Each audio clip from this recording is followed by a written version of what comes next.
Yes, bana, Tanzania ni nchi ya amani na upendo yenye makabila mbali yenye utamaduni tofauti, lakini lugha ya Kiswahili imekuwa ni lugha pekee inaweza kutunganisha baina ya makabila hadi makabila. Sasa leo nimekuletea listi fupi ya makabila yanayoongoza kwa umalaya hapa Tanzania.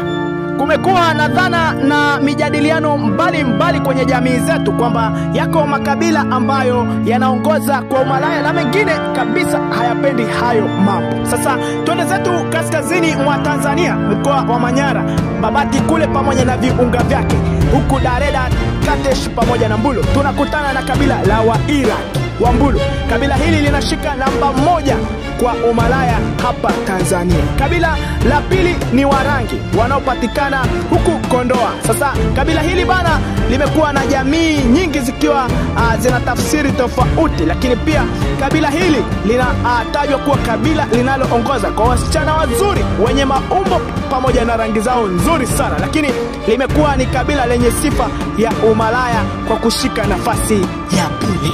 Kabila namba 3 tunakwenda zetu mkoani Singida. Hapa tunakutana na Wanyeramba. Bwana, japokuwa wanajishughulisha na kilimo, lakini kuna wasichana wazuri sana mkoa huo. Lakini pia kutokana na hali ya kimaskini, dada zetu hawa wanatumia miili yao kama chanzo cha kipato, hivyo hujulikana na kushika nafasi ya 3 kama kabila linaloongoza kwa umalaya. Nafasi ya 4 inashikiliwa na Wanyaturu, tukiwa tunabaki hapa mkoa wa Singida. Dada zetu hawa ni wazuri sana, warembo, lakini pia ni vyema kuelewa kuwa kila kundi lina watu wa aina tofauti na hatupaswi kuwahukumu kwa vigezo finyu tu. Lakini nafasi ya 4 imeshikiliwa na Wanyaturu wanaopatikana mkoa wa Singida.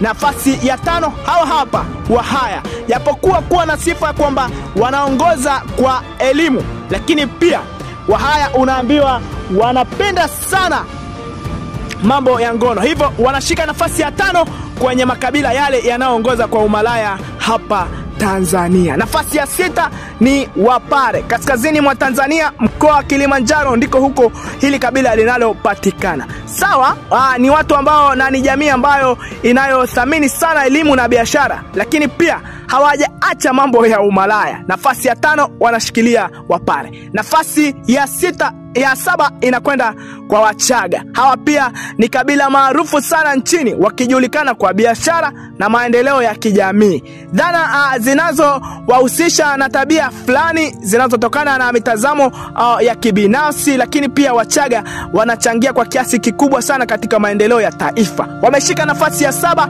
kiumalaya. Kuna wasichana wazuri sana unapokwenda maeneo ya Kilimanjaro ambao ni Wachaga, wakina Manka, hawa ni wazuri mno, hivyo wameshika nafasi ya 7 kwa umalaya. Nasikiaga watu wakisema Wachaga hawapendi mapenzi. Sasa mbona kwa utafiti huu wanaonekana kushika nafasi ya 7?